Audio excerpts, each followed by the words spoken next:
再来看今年的中秋连假最后一天哦，高铁的台中站自由座爱排1-2点钟才有法度客上车，后面众是真怨叹，因为高铁的新车就要等到2027年才会当来运转哦。外界嘛真烦恼讲未来连假敢阁会发生同款的状况呢？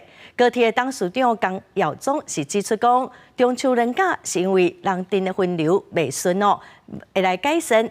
另外，火车甲高铁哦，敢有要起价咧？高铁是表示讲，目前并无起价的规划。代替嘛讲，要等下明年公司化了后，才互董事会来做决定。伫今年中秋连假，台中高铁站自由座，迄当阵车站是民众开甲满满，上古就要等3点钟才能坐到自由座。立委伫交通委员会，除了针对人流控管做质询以外，也讨论到营业物价起价，未来相提的票价是不是要起？之前现在董事会有没有讨论过？没有讨论过，没有。台铁嘞，明年公司化，台铁票价会不会调涨？我这一部分是请他公司化，未来由他的董事会来做决定。伫即马相提的票价暂时无调起的计划，只是有立委讲，高铁伫咧今年中秋连假已经甲现有的34组192班列车全部拢开出来，有按无到应应民众坐车的需求。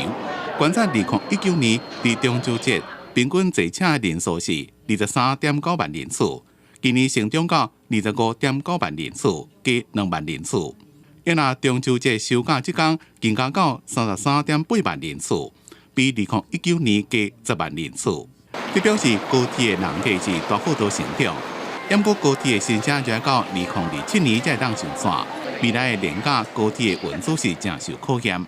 你就不会定上限？他到达车站，我们都努力了。这个我们可以来研议或检讨了。如果说以后的每一个车厢，它变成都是除了座位之外还可以占位，这样的话，它的容量是可以再增加的。还是要先预定，免得大家到最后又全部都挤去同一个地方，到时候会变成一时间疏解不了。相比较高铁的载客量，台铁的运量是大幅度下滑。相比较2019年的中秋节，今年是减少12万人次。国庆连假更加自原本的84.3万人次减到65.3万人次。学者建议，台铁就要避免慢分，才能提升运量。记者综合报道。